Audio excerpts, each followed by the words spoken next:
Evangelio de nuestro Señor Jesucristo según San Marcos. 6 días después, Jesús tomó a Pedro, Santiago y Juan y los llevó a ellos solos a un monte elevado. Allí se transfiguró en presencia de ellos. Sus vestiduras se volvieron resplandecientes, tan blancas como nadie en el mundo podría blanquearlas. Y se les aparecieron Elías y Moisés conversando con Jesús. Pedro dijo a Jesús: Maestro, qué bien estamos aquí. Hagamos 3 carpas, una para ti, otra para Moisés y otra para Elías. Pedro no sabía qué decir, porque estaban llenos de temor.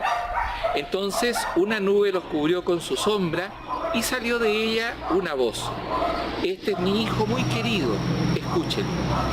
De pronto miraron a su alrededor y no vieron a nadie sino a Jesús solo con ellos. Mientras bajaban del monte, Jesús les prohibió contar lo que habían visto hasta que el Hijo del Hombre resucitara de entre los muertos. Ellos cumplieron esta orden, pero comenzaron a preguntarse qué significaría resucitar de entre los muertos. Palabra del Señor.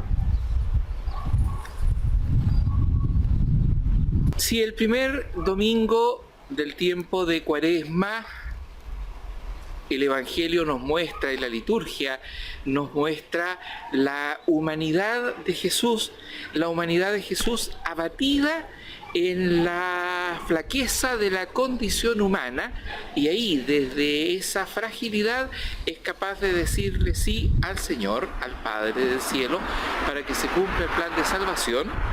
El segundo domingo del tiempo de la Cuaresma nos muestra ahora la divinidad de Jesús, nos muestra el final del camino, nos muestra la razón por la cual Jesús vino a este mundo. Al mostrársenos transfigurado, al mostrarse a los apóstoles y a nosotros transfigurados, nos muestra su rostro de Dios, nos muestra el rostro que Jesús va a asumir para siempre después de la resurrección. Los discípulos no podían comprender esto, tal como dice el final del Evangelio. Empezaron a preguntarse qué significaría esto de la resurrección. Los discípulos, para poder transmitir la experiencia que vivieron en la transfiguración del Señor Jesús, solo lo pudieron hacer cuando Jesús ya había muerto y resucitado. En ese momento solo les quedaba seguir caminando en la fe, solo les quedaba seguir a este hombre que iba subiendo a Jerusalén y por tanto bajando a su pasión, a la desolación y a la muerte en cruz. Un hombre como cualquiera de los demás, pero que había revelado justamente el final del camino, había revelado para estos discípulos el porqué, el sentido de su misión, el sentido de lo que sería su pasión, el sentido de este arduo caminar en la tierra. Los discípulos, en cierto modo, recibieron un consuelo. Se estaba poniendo pesado el camino. Los discípulos podían vislumbrar en ese momento de que este camino de ascenso iba a ser un camino de descenso, de que ya se había revelado por completo la identidad de Jesús y que por tanto ahora iban a empezar a experimentar el rechazo, iban a empezar a experimentar la desconfianza y finalmente, como lo experimentó el propio Jesús, la traición.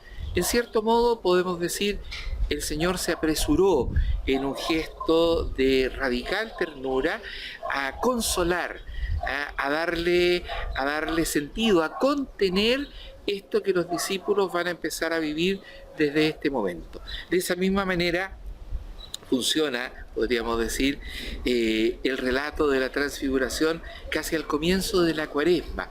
Empezamos un tiempo que que es duro. La Cuaresma es un tiempo difícil, es un tiempo fuerte de la Iglesia porque nos invita a volver sobre nosotros mismos, nos invita a recogernos, nos invita a discernir nuestro caminar, nos invita a mirar y hacerle frente a nuestros errores, a nuestras desidias, a nuestros deseos frustrados de hacer bien las cosas cuando efectivamente, a pesar de esos deseos, seguimos marchando por caminos que no conducen a ninguna parte. Es difícil enfrentar la dura realidad de la fragilidad.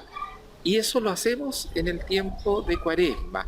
Tiene un contenido de luto la Cuaresma, por eso es que las ropas litúrgicas del tiempo de Cuaresma son de color morado.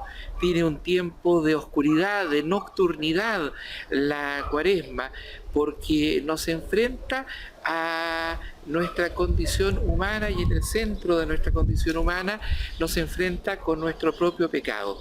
Pero la Cuaresma comienza también con el brillo de la transfiguración, nos invita a contemplar esa luz que le dará sentido a todo y que es efectivamente aquello que nos espera, aquello que celebraremos con gozo en los días de Pascua, aquello que el Señor nos tiene preparado para culminar su obra en el mundo.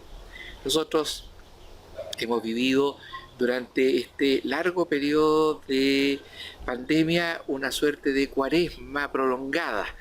Hemos tenido que encontrarnos con nuestra fragilidad de las maneras más insólitas. Nos hemos visto enfrentados a la precariedad económica, nos hemos visto enfrentados también a nuestro difícil comportamiento en estos tiempos. Nos hemos visto enfrentados a nuestras porfías, a nuestro deseo de hacer las cosas a nuestra manera y no en la manera que conviene hacerlas para salir. Pero estamos también ya poco a poco empezando a ver que en el horizonte se enciende una luz de esperanza y que podemos salir, que vamos a salir con la ayuda de la ciencia, pero sobre todo con la ayuda del Señor de este periodo. Que la transfiguración del Señor nos ayude, nos dé ánimo, encienda nuestra esperanza.